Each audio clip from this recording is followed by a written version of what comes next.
Росатом получил лицензию на строительство наземной атомной станции малой мощности в Якутии. Ввод станции планируется в 2028 году.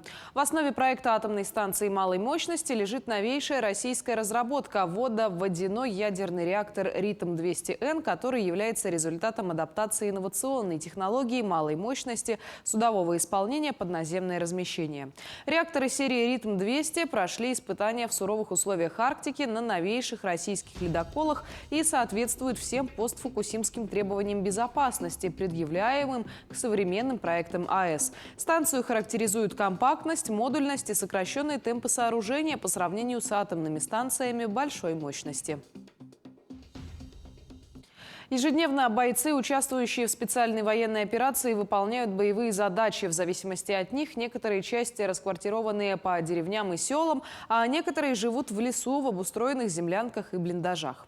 Но жизнь в лесу вовсе не означает отрыв от цивилизации. У бойцов есть электричество, баня и оборудована кухня. Подробнее о быте солдат на СВО смотрите в материале Александра Хавренко. Как говорил Суворов, солдат, он шилом бреется и дымом греется. Но любой человек хочет сделать свою жизнь хоть чуточку комфортнее. И ничего, что вместо города лесополоса, а вместо квартиры блиндаж. Инженерная бригада, в составе которой служат якутяне, заехала в лесополосу несколько месяцев назад. Тут уже были подготовлены блиндажи, солдаты оборудовали их под себя, установили генераторы, провели электричество, оборудовали кухню и место для отдыха. Заехали мы сюда 6 месяцев назад, приехали, для нас блиндажи были уже подготовлены. Мы заехали, дообустроили их под себя, доделали нары, печки, в общем, настроили жит-быт, построили баню и проводим здесь большую часть времени. Ну а здесь мы видим баню. Понятно, что, живя в полевых условиях, нельзя пренебрегать гигиеной, поэтому ребята сделали себе баню и периодически ее посещают. В расположении оборудована полевая кухня со стандартным армейским меню – каши с тушенкой, макароны, супы. Но якутяне не представляют жизни без мяса, поэтому на своей кухне готовят привычные еще с гражданки блюда. Предпочитаем готовить все сами. Суп с говядиной и так далее. Шашлыки делаем. То есть, такого, что чего-то не хватает, что-то там голодаете, такого у вас нет? Нет, все нормально, хватает.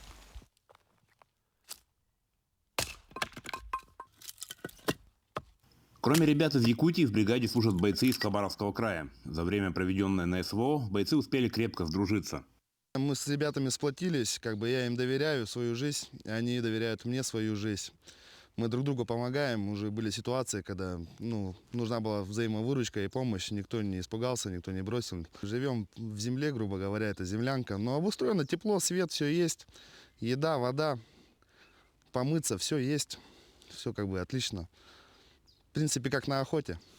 Задачи у инженерной бригады ответственные – поиск и разминирование боеприпасов, мин и снарядов. После каждого задания бойцы возвращаются в расположение и, несмотря на налаженный быт, все равно они ждут дня, когда с победой вернутся в родные города и улусы. Александр Хавренко, Петр Шестаков, Донецкая Народная Республика.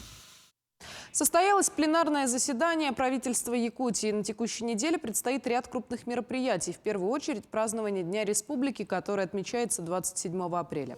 Правительству необходимо обеспечить проведение праздника на высоком организационном уровне. В частности, состоится вручение премии «Человек труда».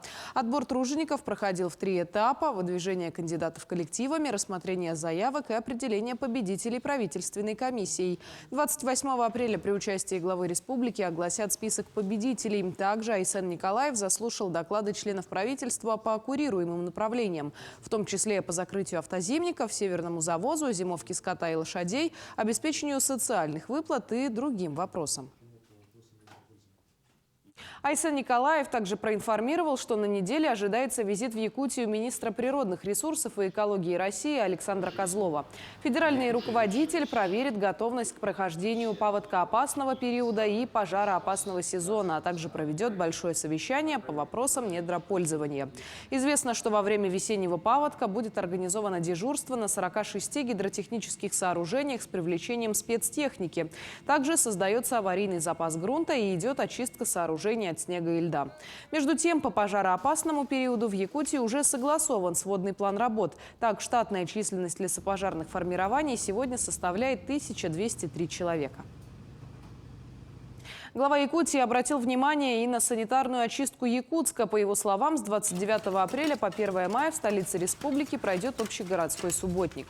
Республиканские ведомства должны обеспечить уборку снега и откачку талых вод на территориях курируемых предприятий и учреждений. Особое внимание следует обратить на объекты образования. Руководителям необходимо обеспечить личный контроль. Первому вице-премьеру Дмитрию Садовникову Айсен Николаев поручил координировать эту работу до полного решения проблемы. Тем временем в Якутске идет активная работа по откачке талых вод. Десятки единиц специализированной техники отрабатывают проблемные участки. Всего за сутки откачано 6900 кубических метров воды. В уборочных мероприятиях привлечено 57 единиц техники и более 200 единиц мотопомп и электронасосов.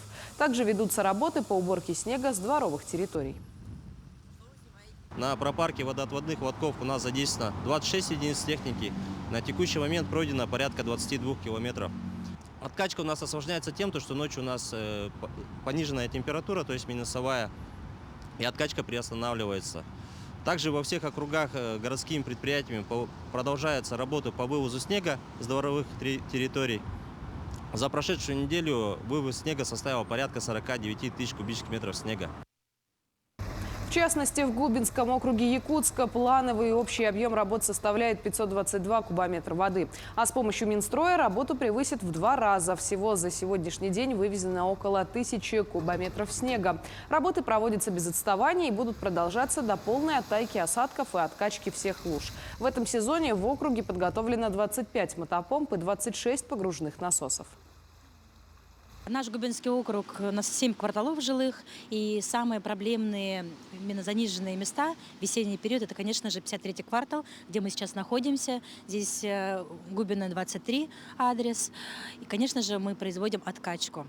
В этом году, вот, начиная с пятницы, благодаря поддержке Министерства строительства Республики Саха-Якутия, они нам предоставили дополнительную технику, АСМ-машины. И ежедневно вот с этого адреса, вот на этом месте вывозится 3 машины. То есть это получается 30 кубов в день мы точно вывозим. Глава республики в рамках рабочей поездки посетил Горный район. Так, накануне Дня республики в селе Бердигистях впервые в регионе введен целый квартал многоэтажных домов для переселенцев из аварийного жилищного фонда. Застройка включает в себя 7 каменных благоустроенных многоквартирных домов на 176 квартир. В новые квартиры переедет 535 человек. К новому учебному году введут 3-этажную школу. С ходом работ на месте ознакомился глава Якутии. Школа на 550 мест построена по программе муниципально-частного партнерства. Также Айсен Николаев провел заседание регионального штаба по газификации населенных пунктов Якутии. Отметим, что в прошлом году Горный район перевыполнил план. В текущем году планируется газифицировать 232 жилых дома. Для реализации разных идей вот такая грантовая помощь нам очень нужна и вот необходима. По итогам конкурса мы получаем грант и реализовываем разные проекты во благо развития села, улуса и республики. Надо понимать, что Горный район, он конкурирует наравне и с городом Якутском, и со всеми районами. Это говорит о том, что здесь опыт другой, и люди немножко поняли то, что гранты являются прекрасным инструментом для того, чтобы решать свои проблемы, свои какие-то вопросы. Как министерство мы тоже учимся от Горного района. Будем создавать, это поручение главы есть уже, создать межмуниципальный центр, который будет работать с ресурсными центрами во всех районах и будет как-то направлять их общие цели ставить для того, чтобы мы привлекали наибольшее количество денег, средств грантовых сюда, в республику. Между тем, в Мархе с опережающими темпами идет строительство нового здания для якутской кадетской школы-интерната. Первая свая объекта была забита 5 декабря, а сейчас на участке работает более 50 человек. Поставлено 270 свай, бригады готовят залив бетонного полотна первого этажа. На строительный участок завезли сыпучие материалы, в том числе 7500 кубометров песка и щебня, также 2500 кубов цемента. В учебном блоке разместят кабинеты, лаборатории, лингофонные классы, актовый зал на 120 мест, спортивный зал, а также мастерские. Новое здание кадетской школы строят по нацпроекту образования. Установили все щиты, Аполовку. Буквально в конце месяца будем заливаться уже первый этаж. Параллельно проходная строится, параллельно водяные резервуары, септики. Ну, все ведем параллельно, согласно графику. Даже чуть-чуть на опережение идем. Где-то через месяца полтора, надеюсь, уже корпус закончим. В этом году постараемся закончить корпус и внутреннюю отделку там. Благоустройство, наверное, на следующий год перейдет.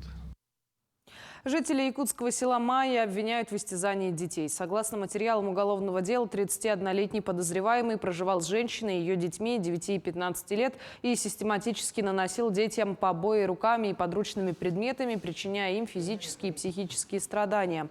Потерпевшие дети помещены в реабилитационный центр, где им оказывается необходимая помощь. В отношении мужчины возбуждено уголовное дело. Новые бренды Якутии будут развиваться и помогать поднимать экономику республики. Об этом заявили предприниматели региона в рамках медиапроекта «Фокус. Внимание. Бизнес». Медиапроект состоялся специально ко Дню республики и собрал на одной площадке представителей бизнес-сообщества, общественные организации и органы исполнительной власти. На обсуждение выдвинули темы развития новых брендов Якутии. Прежде всего хочу сказать, что проект «Фокус. Внимание. Бизнес» он организован по инициативе предпринимателей. Он работает в формате клуба и собирает на своих полях, на площадке тех людей, для которых фокус внимания всегда находится в приоритете. Он сконцентрирован именно на бизнесе. И раз в месяц примерно мы собираемся на самые различные темы. Вот сегодня, например, тема так или иначе будет связана с брендами, с новыми брендами республики нашей. В республике с 20 по 27 апреля проходит региональный чемпионат по профессиональному мастерству «Обилимпикс» для людей с ограниченными возможностями здоровья. Всего на мероприятии принимают участие школьники и студенты, специалисты по 31 компетенции. На базе Якутского финансово-экономического колледжа прошел чемпионат по компетенции экономика и бухгалтерский учет. Подробности в следующем сюжете. Главная цель чемпионата «Обилимпикс» заключается в трудоустройстве и профориентации людей с ограниченными возможностями здоровья и инвалидностью. Студенты из 2 образовательных учреждений приняли участие на чемпионате по компетенции «Экономика и бухгалтерский учет». Они ознакомливаются с конкурсным заданием и приступают к работе выполнения заданий. Работу выполняют в программе 1С «Бухгалтерия» в течение 2,5 часов. По окончании времени у нас уже приступают к работе оценивающие эксперты. Эксперты у нас независимые все, их 4. Они у нас действующие главные бухгалтера и экономисты. Одним из участников компетенции стала студентка 1-го курса Республиканского техникума-интерната профессиональной и медико-социальной реабилитации инвалидов Светлана Тарасова. Она решила принять участие в чемпионате, чтобы испытать свой профессионализм за пределами учебы. Продукцию и вести бухгалтер – основное средство. Это для себя, чтобы было легче с дипломом. Конкурсанты, занявшие первые места, получат возможность принять участие на отборочном туре Всероссийского чемпионата «Обилимпикс». Галина Чекурова, Григорий Охлопков, Якутск. Отметим, что 8-й региональный чемпионат «Обилимпикс» республики проходит не только в Якутске, но также в Нерюнгри и в Жатае. Так, в Нерюнгри на одной из площадок побывала наша съемочная группа. На базе Нерюнгринского медицинского колледжа 8-й региональный отборочный этап финала национального чемпионата по профессиональному мастерству «Обилимпикс-2023» проходит по компетенциям медицинский и социальный уход и социальная работа. Подготовка проходила в несколько этапов. Подготовительный первоначальный этап, где ребята знакомились с нашей базой. То есть, конечно же, они приходили сначала, это была знакомительная форма, затем это уже были какие-то первые шаги в данном направлении, именно медицинский социальный уход и социальная работа. Эксперты чемпионата отмечают, что в последнее время к компетенциям медицинский социальный уход и социальная работа растет интерес. И с каждым годом участников на чемпионат заявляется все больше, причем некоторые пробуют себя сразу в обеих дисциплинах. Было очень интересно, прям как настоящий врач себя почувствовала. Ухаживала за пациентом, рассказывала ему все. Был большой для меня плюс то, что я сама с диагнозом сахарный диабет 1-го типа. Я ему рассказала про диету. Но было все-таки не такое большое волнение, как при социальной работе. И опыт тоже очень сильно понравился. Было интересно узнавать, как правильно мыть руки, рассказывали, как правильно измерять артериальное давление, температуру тела. Очень много узнала для себя лично про диету. Чемпионаты по профессиональному мастерству «Обилимпикс» являются частью президентской платформы «Россия – страна возможностей». Движение обеспечивает эффективную профессиональную ориентацию и мотивацию инвалидов и лиц с ограниченными возможностями здоровья к получению профессионального образования и содействует их трудоустройству. Иван Лазаренко, Вадим Барашков, Нерюнгри. Ну а в День профессионалитета двери старшеклассникам открыл Алданский политехнический техникум. Более 200 школьников погрузились в различные специальности и попробовали выполнить профессиональные задачи. Массу важной информации о перспективах в ряде отраслей на встрече с работодателями узнали и родители выпускников школ. Тему продолжит Татьяна Вахнина. Попробовать тахиометр и нивелир в действии смогли старшеклассники алданских школ. В премудрости геопространственных технологий и маркшейдерского дела ребята погрузились в ходе экскурсии, состоявшейся в политехникуме в рамках Дня профессионалитета. И с техникой ознакомились, и какие профессии тут есть, и как можно поступить, какие экзамены сдают. В общем, знакомство было очень тесное. В ходе экскурсии школьники побывали в мастерских, в токарном цехе и в лаборатории, где попробовали силы в различных задачах. К слову, их выполнение новичкам вполне удавалось. Профориентационная работа со старшеклассниками в политехникуме ведется планомерно. Такие встречи проводятся несколько раз в год.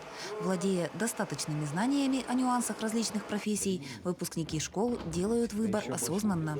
Помимо всего, по изменяющемуся законодательству со следующего года, ведь техникум будет проводить еще первоначальное профессиональное обучение не только в своих стенах, но и в школах. А к этому должны готовы быть и сами ребята, к этому должны быть готовы и школы. Ознакомившись со специальностями, которые можно освоить в кузнице кадров, школьники также узнали о том, где они смогут применять полученные знания. Об этом будущим профессионалам рассказали сотрудники местных предприятий. Алданский район промышленный, и от функционирования отрасли напрямую зависит экономический рост и развитие как района, так и региона. На текущий момент у нас работает один цех гидрометаллургии, в плане постройка еще одного. Соответственно, специалисты именно горно-рудной направленности, горной направленности в последующем, такие как горные мастера, нам потребуются. Естественно, специалисты тяжелой техники, грейдеристы, экскаваторщики. В рамках Дня профессионалитета политехникум открыл двери не только школьникам, но и их родителям. На встрече с руководителями предприятий мамы и папы узнали, потребность в каких кадрах имеет место сегодня, а также получили представление о профессиях, которые будут востребованы в промышленной, энергетической и транспортной отраслях в перспективе. Информация, она всегда полезна. О разных предприятиях узнать, где, что и как. Сейчас еще дополнительную информацию получим именно об отделениях, о наборе, какие специальности планируются в этом году. По завершении экскурсий и родительского собрания состоялось заседание золотодобывающего кластера. Главный вопрос касался новых подходов в механизме взаимодействия системы образования и рынка труда. Чрезвычайно важно, чтобы потенциальные работодатели принимали активное участие в подготовке молодой смены со школьной скамьи. Татьяна Вахнина, Александр Лукин, Алдан. Третья школа города Ленска провела фестиваль, приуроченный Году педагога и предстоящему 9 мая. Готовились к нему в течение 2 месяцев, привлечены были все педагоги, родители и дети. В выходные с готовыми танцевальными номерами они вышли на сцену и устроили настоящий праздник для всех. Подробности далее. Наша съемочная группа присутствовала на генеральной репетиции 5 класса за несколько дней до фестиваля. В течение часа дети, родители и педагоги под руководством квалифицированного тренера доводили до совершенства танец, с которым вот-вот должны были выйти на сцену. Здорово, конечно, попробовать себя в чем-то новом. Детям очень нравится, мы получаем искреннее удовольствие. Задумка очень, конечно, интересная, очень творческая. Патриотическая тема, она сейчас как никогда актуальна, поэтому я очень положительно к этому отношусь. И, наверное, это одно из лучших воспитательных мероприятий, которое могло быть. Идея танцевального марафона пришла директору школы Наталье Сидоркиной. Родители с интересом отнеслись к мероприятию, поддержали задумку и с удовольствием приняли участие. Кто-то репетировал в школе самостоятельно, кто-то прибегал к помощи профессиональных тренеров и хореографов. Родители у нас довольно активные, и это вызывает очень много положительных эмоций, поскольку работа такая эффективная, сплоченная, и видно, что все получают удовольствие от взаимного такого сотрудничества творческого. Екатерина Романова для марафона поставила 2 танца. Для 5 класса по патриотической тематике, а для 3 по школьной. Именно по этим направлениям было запланировано предстоящее выступление, которое разделили на 2 дня. В первой со школьной тематикой выступили 13 классов. В зале не было свободных мест. Участники, ожидая своего выхода, оценивали своих соперников. Переживали, но каждый класс выступил достойно.